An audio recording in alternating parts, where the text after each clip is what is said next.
Somewhere, in a tradition nearly 1,000 years old, 72 names were written down. Not 72 random words, 72 names, each one believed by the mystics who recorded them to correspond to a distinct angel, and each angel, in turn, believed to correspond to a specific window of days on the calendar. The tradition claims something remarkable, that the exact days surrounding your birth were never arbitrary. That somewhere in that ancient list, one name was already waiting, tied to the very days you would one day be born into. Is that true? We're going to be honest with you from the very first sentence of this investigation.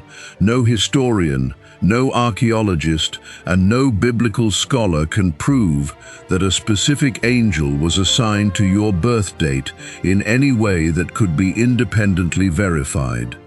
This is not a claim we can respectfully make as established fact, and we won't pretend otherwise. But here is what is true, and what makes this story worth telling carefully. For nearly 1,000 years, a real, documented mystical tradition has taught that the days of the calendar are threaded through with angelic names. A tradition built from a genuinely ancient reading of a single, strange biblical passage most readers pass by without a second glance. Where did this idea come from? Why did it spread so widely, across so many centuries and so many different communities? And why does the underlying question it tries to answer, is my life and the timing of it actually meaningful, still pull at people today, thousands of years later? Tonight we are going to trace something real, the actual documented history of the belief that guardian angels are connected to specific birth dates. From its earliest roots in medieval Jewish mysticism, through its transmission into Christian and Renaissance angelology, and into the modern spiritual marketplace, where you may have first encountered a version of it yourself. We are not going to tell you which angel is yours. We are not going to hand you a chart and claim science or scripture backs it with certainty. What we will do is show you exactly where this tradition came from, what its original mystical logic actually was, how seriously and how carefully its earliest scholars treated it, and why the deeper human question underneath it, about whether we are individually known and watched over, has occupied believers across nearly every religious tradition on earth, long before any birth date chart existed at all. By the end, you'll understand the real history behind a belief many people have heard fragments of, but few have ever traced back to its actual source. Why does tracing this history carefully actually matter, rather than simply enjoying the chart at face value? Because a tradition's real origin often changes how meaningfully we can engage with it. A system presented as ancient, unbroken, and scientifically or scripturally certain invites a very different kind of engagement than a system honestly understood as a genuinely old mystical seed, developed with real seriousness by real scholars, that has grown and changed considerably across many centuries of reinterpretation. Understanding which one you're actually looking at doesn't diminish the tradition's value. If anything, knowing the real textured history behind it, the scholars, the restrictions, the centuries of careful transmission, tends to deepen appreciation for it. In a way, a simplified, decontextualized chart alone rarely can. To find the root of this tradition, we have to go back much further than any modern chart or app, to a specific verse in the book of Exodus, and to a school of Jewish mystical interpretation that would eventually be known as Kabbalah.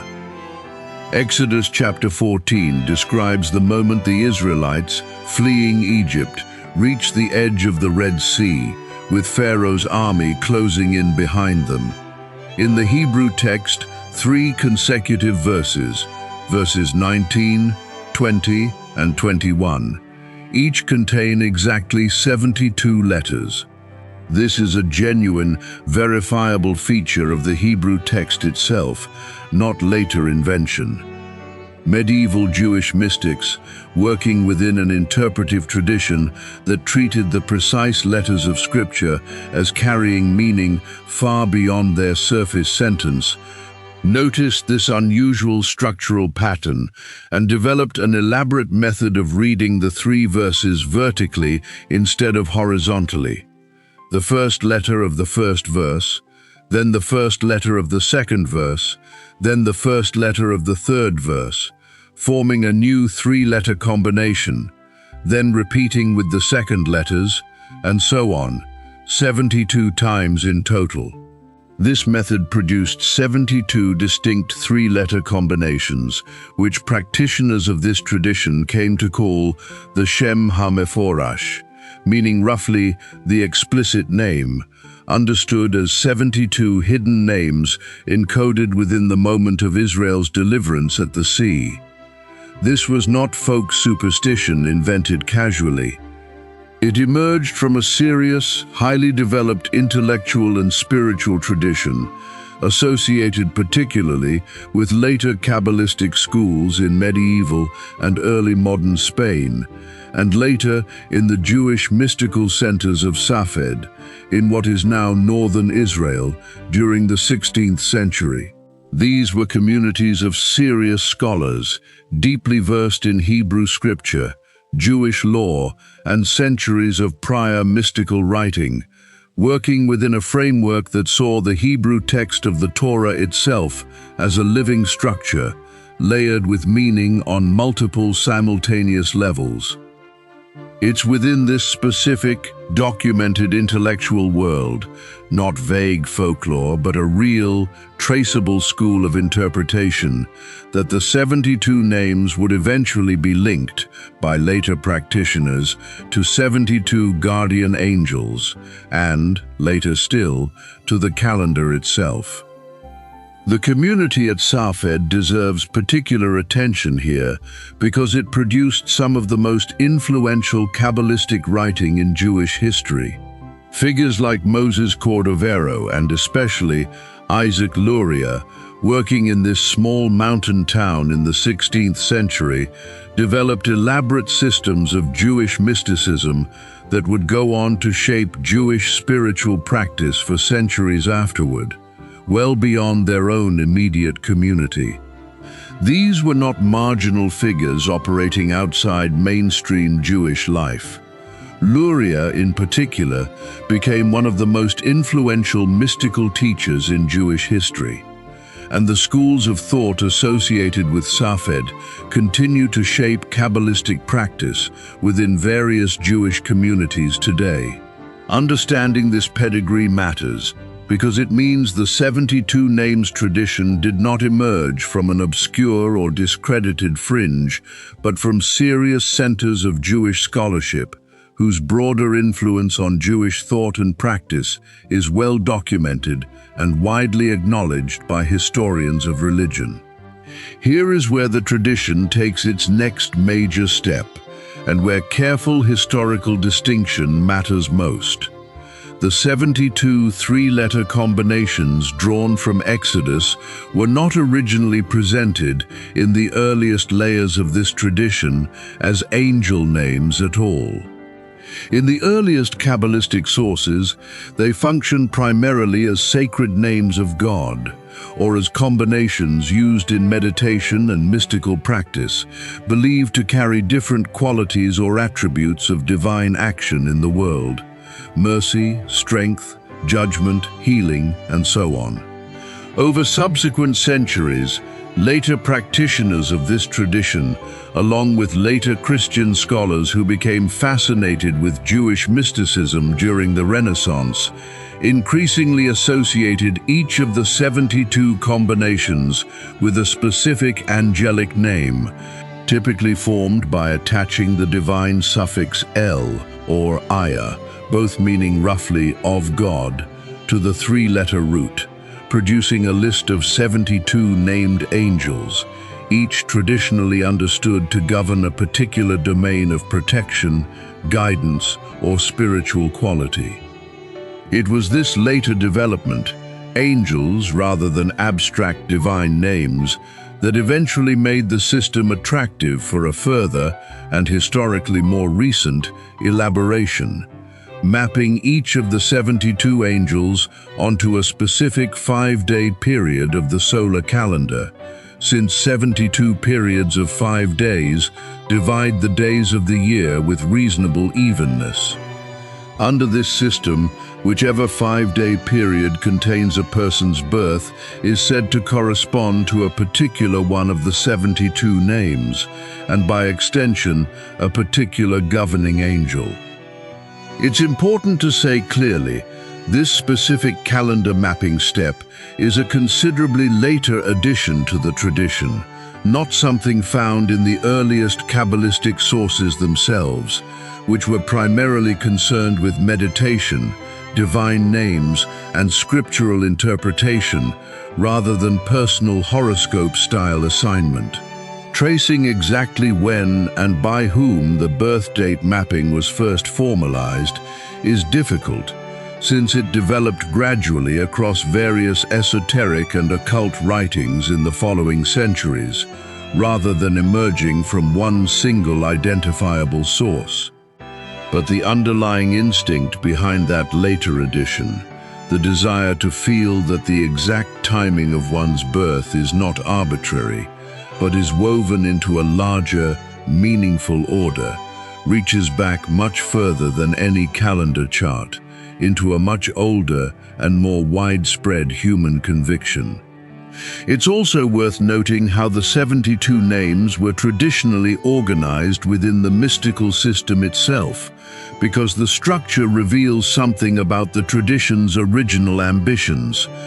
Practitioners commonly grouped the 72 names into sets of angels believed to be associated with the 10 sephirot, or divine attributes, central to Kabbalistic cosmology, attributes such as loving kindness, strength, beauty, and majesty, among others.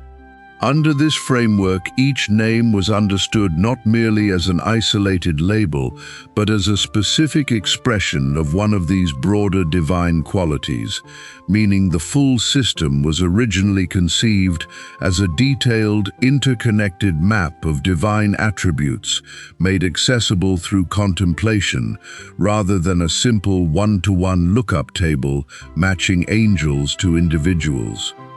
This layered complexity is largely absent from most modern popular presentations of the system, which tend to simplify each name down to a short, marketable personality description.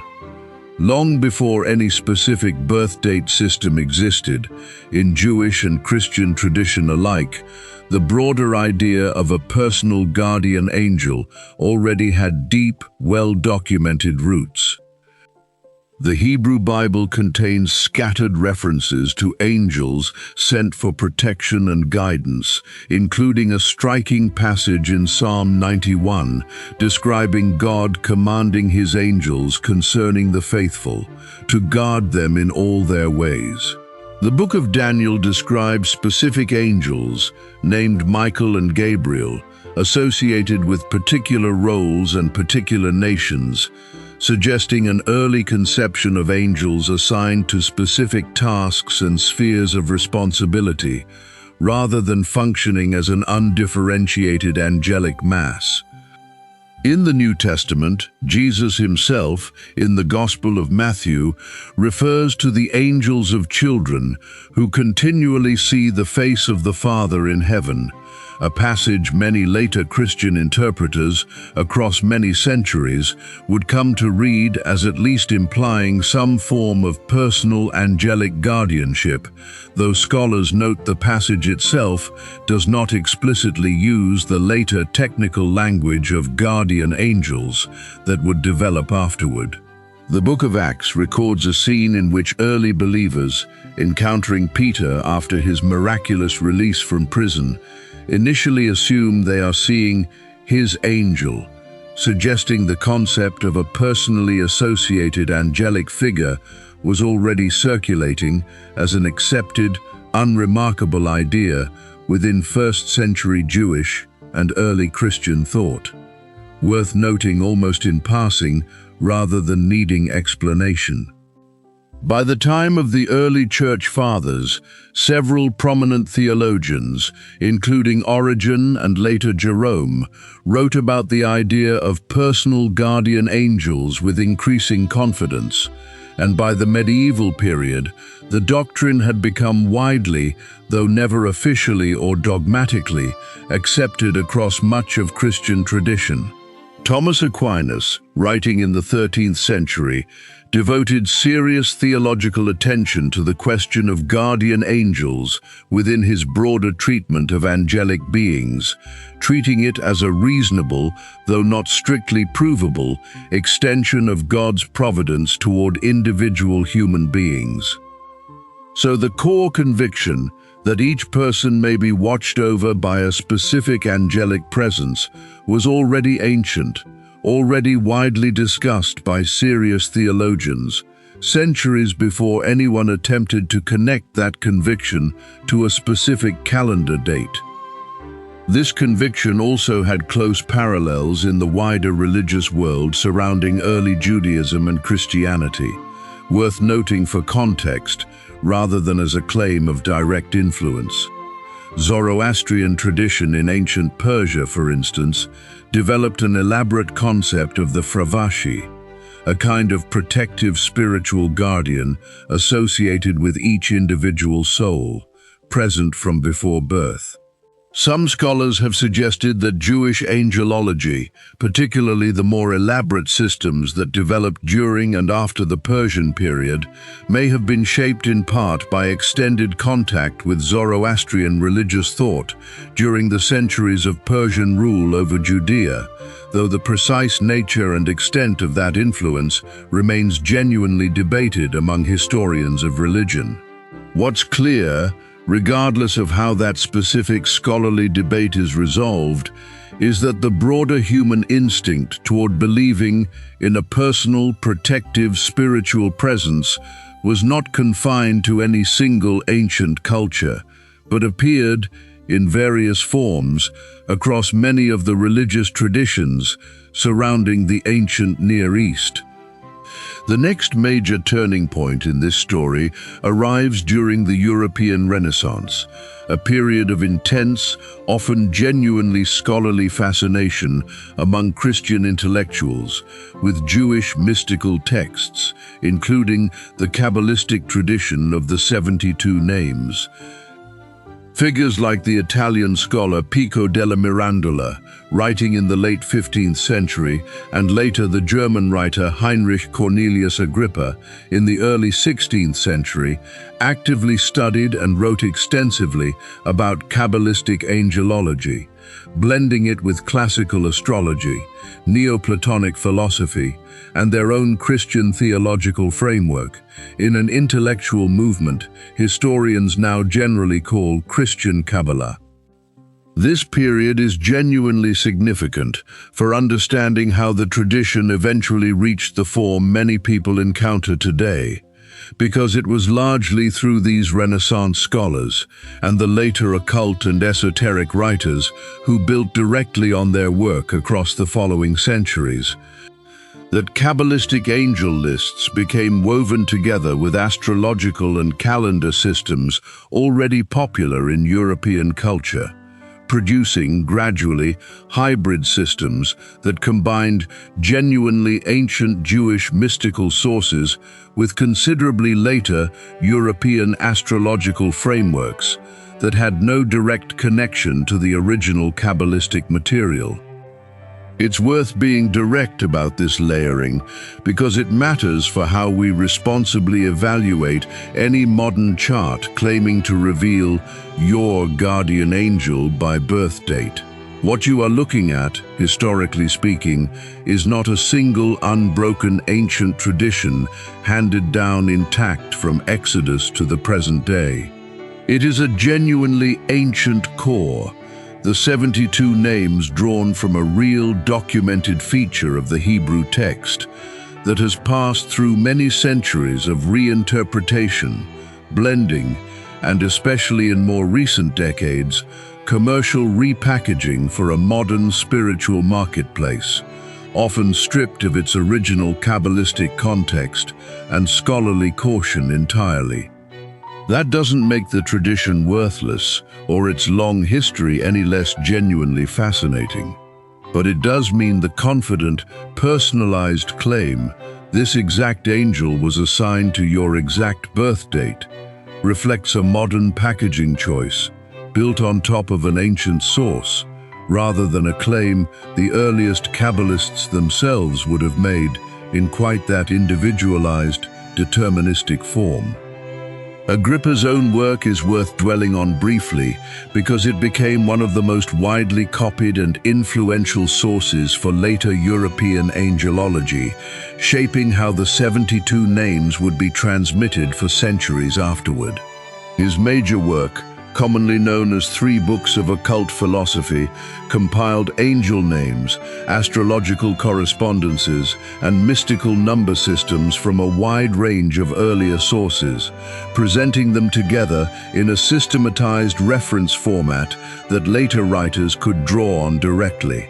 This kind of compilation work, while genuinely scholarly by the standards of its own time, also had the effect of smoothing over important distinctions between different original traditions, presenting Jewish Kabbalistic material, classical astrology, and Christian angelology side by side, as though they formed one seamless system, when in fact each had developed independently, within different communities, for different original purposes.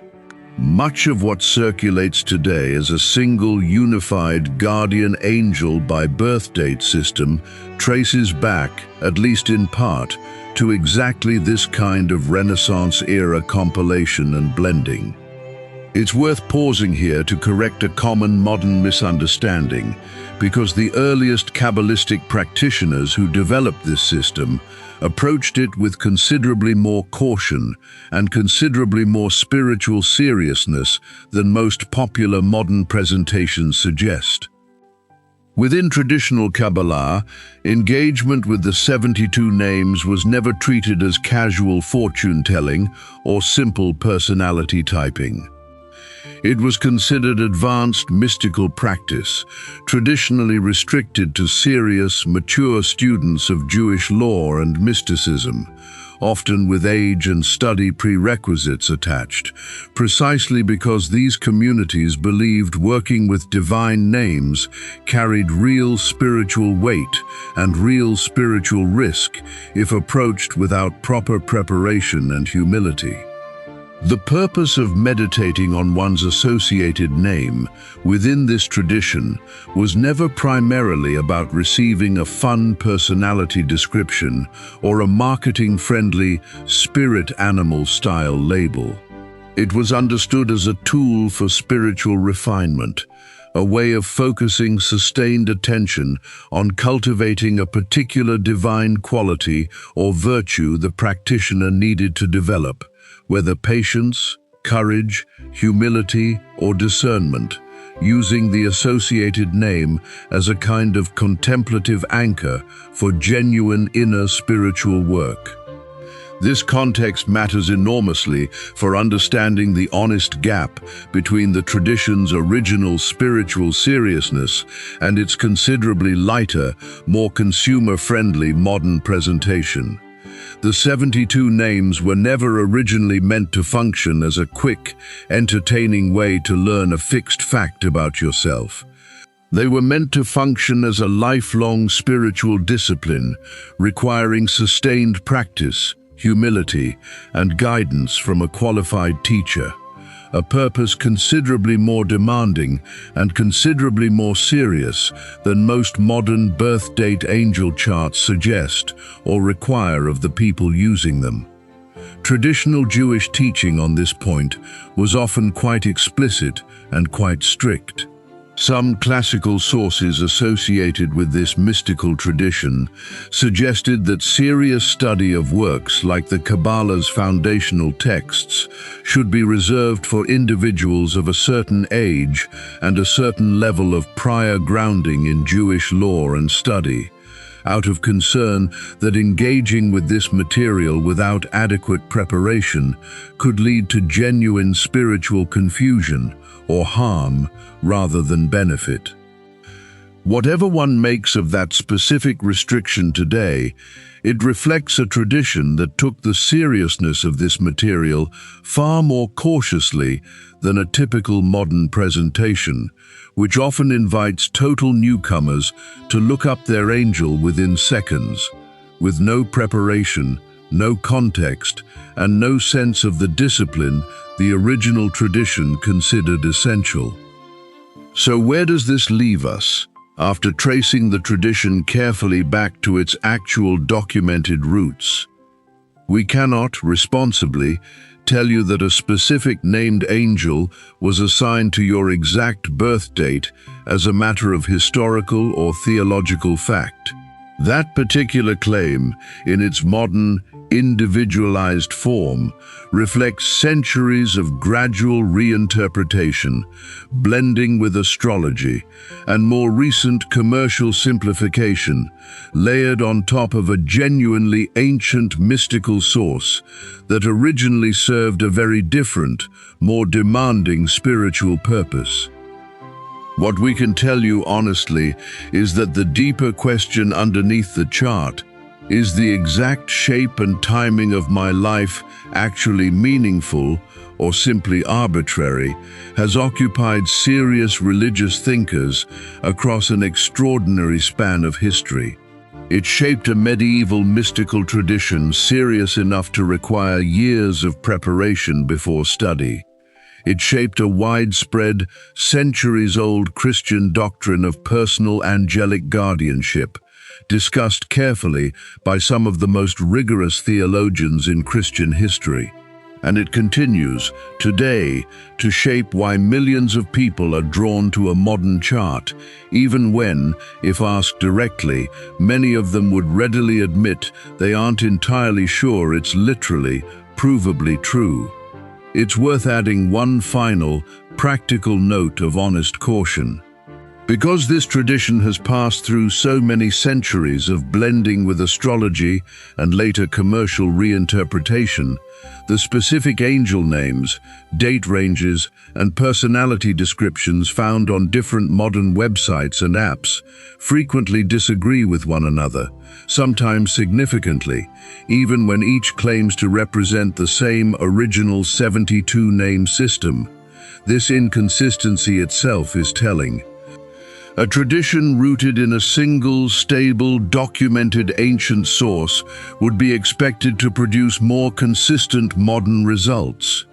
The considerable variation actually found across popular modern presentations reflects centuries of independent reinterpretation and recombination, exactly as the historical record we've traced tonight would predict, rather than a single unbroken chain of transmission from Exodus to your phone screen. Perhaps that persistent draw is itself the most honest, most historically interesting finding of this entire investigation. Not proof that a specific angel was waiting for your specific birthday, but clear, well-documented evidence that across nearly every century we have records for, human beings have wanted, deeply and consistently, to believe they are not simply passing through time unnoticed, that something is watching, that something is present, that the days of a single ordinary life are not simply arbitrary after all. We began tonight with 72 names, drawn from 3 verses in the book of Exodus, describing the moment of a nation's deliverance at the edge of the sea. We end with something considerably more honest than a chart claiming to name your angel with certainty. A genuinely ancient tradition, seriously studied by serious scholars for centuries, carrying within it a question far older and far more universal than any single calendar system could ever fully answer.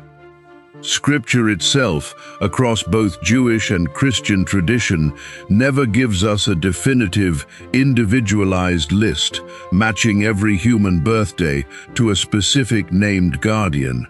What it gives us, instead, in passage after passage, across many centuries of careful writing, is a quieter, steadier assurance that watching, guidance, and care are real and consistent themes running through the text, even without ever being reduced to a chart, a formula, or a fixed calendar assignment.